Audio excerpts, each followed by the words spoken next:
Bonjour, c'est Gilles sur boursicoté.com. Voici l'analyse technique Forex et matières premières pour cette journée du mardi 16 décembre 2014. Et donc nous commençons avec la paire de devises euro-dollar qui confirme son orientation haussière. Hier, j'attirais votre attention sur le fait que les cours rebondissaient ici sur la moyenne mobile 20 exponentielle. On a transformé l'essai aujourd'hui. Le signal d'une poursuite haussière viendrait, je vous avais indiqué que ça viendrait sur une cassure haussière ici des 1,25.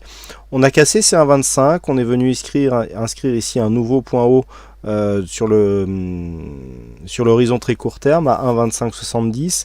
Et actuellement, les cours reviennent ici tester la zone des 1,25 qui était précédemment résistance comme une zone de support. Donc tout ça confirme la continuité haussière. Alors toutefois, attention, nous avons des divergences qui commencent à apparaître. Alors même si ce n'est pas très flagrant sur le RSI, puisqu'on a un point haut pour l'instant qui est équivalent à ce que nous avions ici le 10 décembre.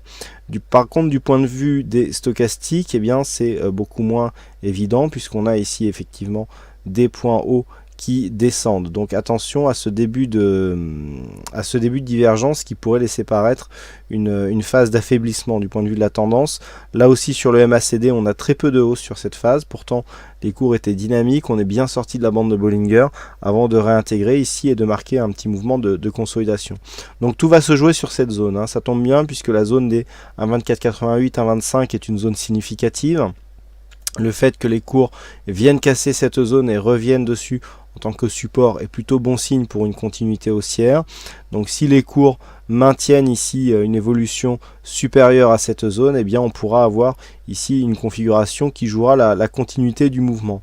Par contre, si les cours reviennent, tout n'est pas perdu. On a une dynamique qui est portée par la moyenne mobile 20 exponentielle. Si les cours rebondissent sur cette zone, certes on aura une cassure en deux temps de cette zone ici des 1,25, mais on sera toujours dans un biais haussier.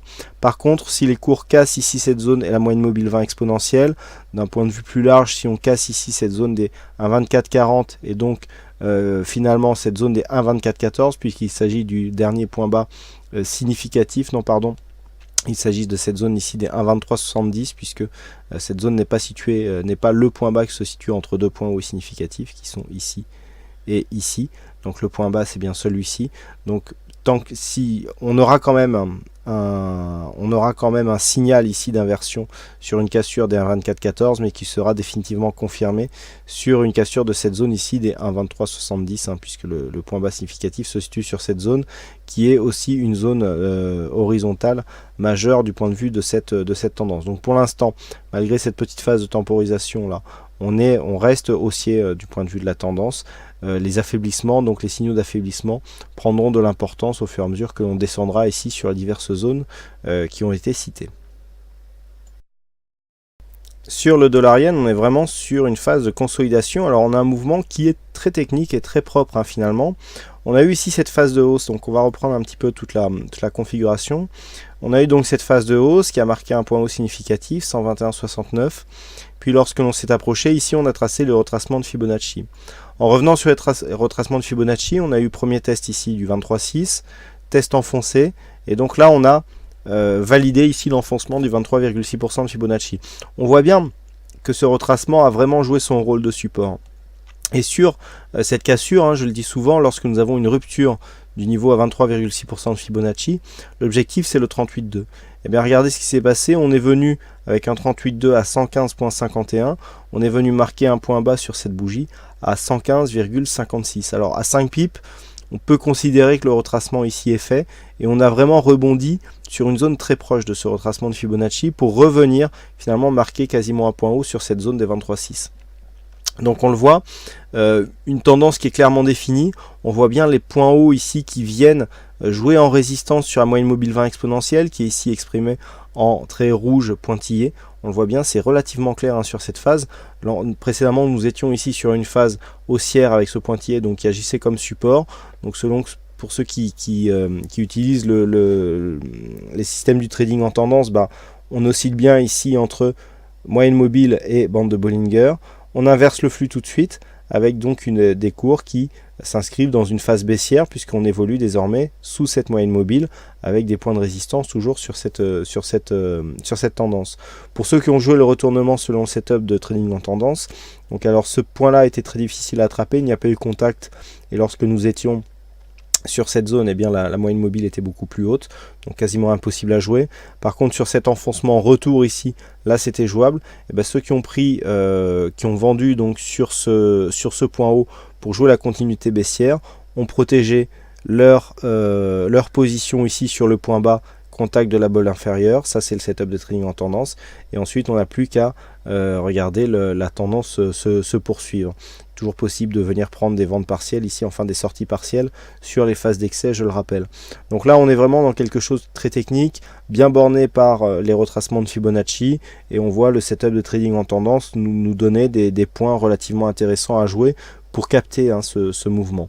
Donc le dollar-yen s'inscrit toujours dans une phase de consolidation. D'un point de vue plus large, on a cassé le 23,6 pour venir chercher 38,2%. Pour l'instant on revient ici sur un rebond technique, chercher l'ancien support comme zone de résistance.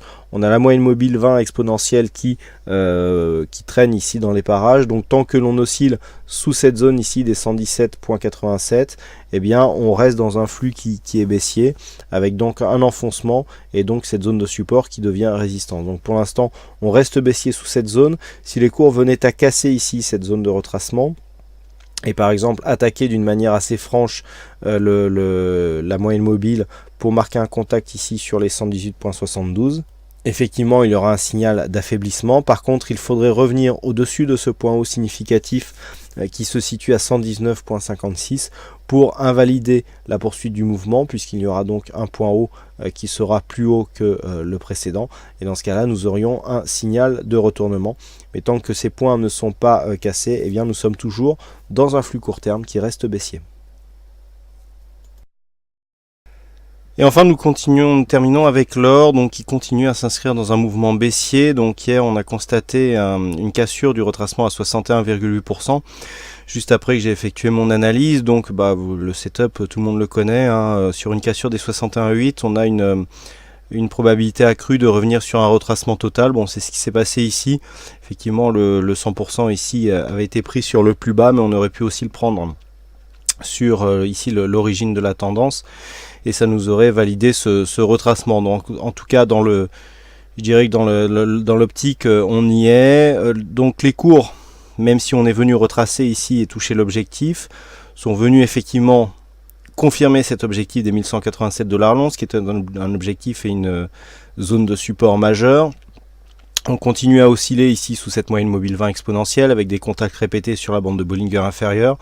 Donc on est toujours dans un biais baissier. Toutefois, la configuration survendue sur le RSI et sur le stochastique nous donne un rebond puisqu'on ressort de cette zone. On est accompagné par le MACD. Donc dans ce contexte, et par rapport à la proximité de cette zone majeure, on peut s'attendre à un rebond technique. Pour confirmer ce rebond technique, il faudrait donc s'affranchir de cette zone des 1208 $ l'once, qui est elle aussi une zone majeure, pour venir tester cette zone des 1225, histoire de casser ce point haut, qui est un point haut significatif, même s'il correspond à un mouvement très volatile. Si tel était le cas, on confirmerait ici le placement de ces indicateurs et on validerait un retournement de tendance. Par contre, si les cours viennent casser ici cette zone des 1187 et s'enfoncer, eh bien on aura eu un faux signal et donc on validera un retour sur cette zone des 1164,9 $ l'once. Voilà donc ce que nous pouvons dire sur cette analyse technique Forex et matières premières. Il ne me reste plus qu'à vous souhaiter à toutes et à tous une bonne soirée, bonne chance dans vos prochains trades et on se donne rendez-vous dès demain pour d'autres analyses techniques en vidéo. Bonsoir à tous.